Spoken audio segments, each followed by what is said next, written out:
Good evening and welcome to tonight's Night of Trees. I'm so sorry I can't be with you, but I want to join you in celebrating the extraordinary movement that is Special Olympics in the District of Columbia, and join you in welcoming all of your fellow Special Olympics peers and colleagues around the world. You know, Special Olympics DC, you have 4.8 million fellow Special Olympics athletes around the world, over 1 million fellow volunteers, millions and millions of donors and supporters around the world who are joining you tonight in this great global family we call Special Olympics.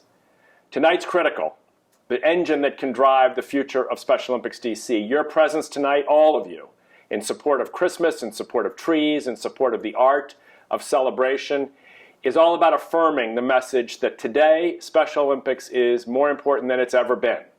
I dare say the lessons of tolerance and openness, of welcome and unity are more important on our planet today than they've ever been at any time in our history.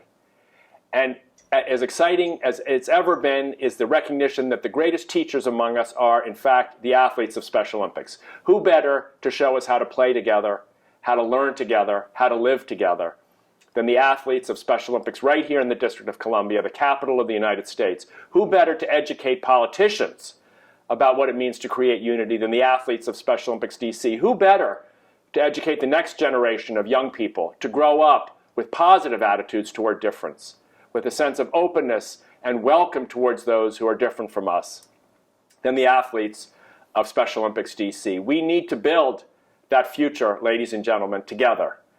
We should have every high school in the District of Columbia offering varsity letters to Special Olympics unified sports teams who are competing and showing the best values in sports, the best values in teamwork, and the best values in building community. There will be a time when people will look back on us today, and they will say, in those days, there was a vision. That vision was that people with intellectual challenges were not liabilities, were not weaknesses.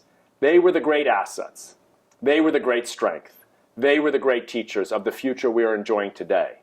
When they look back, they'll look back and look at Robert Kennedy, who together with me was a camper back in the 1960s. Unified campers. We didn't call it that then, but that's what we were.